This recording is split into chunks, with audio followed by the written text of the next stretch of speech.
नमस्कार, आप देख रहे हैं the outpace news nation. Sri Lanka में लंबे समय से चल रहे प्रदर्शन ने अब हिंसक रूप ले लिया है। शनिवार को हजारों की संख्या में आक्रोशित लोग राष्ट्रपति आवास में दाखिल हो गए। बताते चलें कि किंवदंतियों में सोने की लंका के नाम से प्रसिद्ध श्रीलंका आज बर्बाद होने की कगार पर पहुंच चुका है। श्रीलंका का विदेशी मुद्रा भंडार लगभग खाली हो गया है एवं वित्तीय हालात ऐसे हैं कि खाद्य सामग्री, पेट्रोल, डीजल, रसोई गैस और दवाओं जैसी बुनियादी ज़रूरत की चीज़ें भी आम आदमी की पहुंच से कोसों दूर होते दिख रहा है। हालात इस कदर खराब हैं कि श्रीलंका ने इस वर्ष अपने 7 अरब डॉलर के कर्ज भुगतान पर भी रोक लगा दिया है। प्रदर्शनकारी देश की इस भयावह आर्थिक संकट के लिए राष्ट्रपति गोटबाया राजपक्षे को जिम्मेदार ठहरा रहे हैं। आज के हमारे इस पेशकश में हम उन्हीं कुछ महत्वपूर्ण कारणों को समझने की कोशिश करेंगे जिसने श्रीलंका की अर्थव्यवस्था को इस मोड़ पर खड़ा कर दिया है। वित्तीय मामलों के जानकार बताते हैं कि साल 2009 में जब श्रीलंका एक लंबे गृह युद्ध से निकला तो वहां की सरकार ने घरेलू बाजार में सामान उपलब्ध कराने पर अधिक ध्यान दिया, मगर विदेशी बाजारों में अपने यहाँ के उत्पादों को पहुंचाने की कोशिश नहीं की। नतीजा ये हुआ कि श्रीलंका का आयात बिल लगातार बढ़ता गया और निर्यात से आय कम होती गई। श्रीलंका हर साल निर्यात की तुलना में अधिक आयात करने लगा। इस वजह से विदेशी मुद्रा भंडारण में नकारात्मक कमी आई।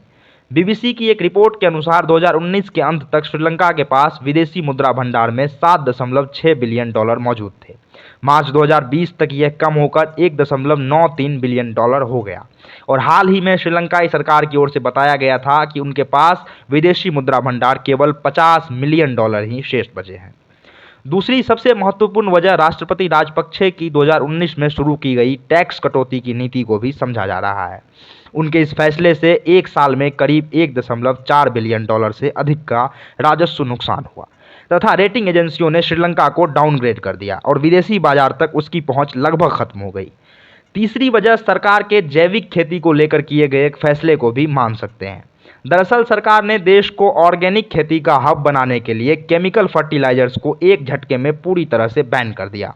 अचानक हुए इस बदलाव ने श्रीलंका के एग्रीकल्चर सेक्टर को तबाह कर दिया। एक अनुमान के मुताबिक सरकार के इस फैसले के चलते श्रीलंका का एग्रीकल्चर प्रोडक्शन आधा रह गया। अभी हाल यह है कि देश में चावल और चीनी की भी किल्लत हो गई है। इन सब के ऊपर अनाज की जमाखोरी समस्या को और विकराल बना रही है। वहीं खेती करने वाली एक बड़ी आबादी ने प्राथमिक उद्योग से खुद को दूर कर लिया है। इन तमाम सरकारी फैसलों के अलावा कुछ प्राकृतिक कारणों का भी इस संकट में अच्छा खासा योगदान है। माना जाता है कि श्रीलंका की अर्थव्यवस्था काफ़ी हद तक पर्यटन उद्योग पर निर्भर है और हाल ही में आई कोरोना महामारी ने जिन उद्योगों को सबसे ज़्यादा नुकसान पहुंचाया उनमें से एक पर्यटन भी है। परिणाम स्वरूप श्रीलंका पर कर्ज का बोझ बढ़ता चला गया। ताज़ा जानकारी के अनुसार चीन, जापान और एशियन डेवलपमेंट बैंक सहित अन्य देशों का श्रीलंका पर करीब 51 बिलियन डॉलर का बकाया है और ऐसी हालत में राष्ट्रपति गोटबाया राजपक्षे के इस्तीफे ने देश में सियासी संकट भी पैदा कर दिया। खबर तो ये भी आ रही थी कि उन्होंने श्रीलंका छोड़ दिया है, मगर हाल ही में उनके ऑफिस की तरफ से इसको अफवाह करार देते हुए खबर को खारिज कर दिया गया।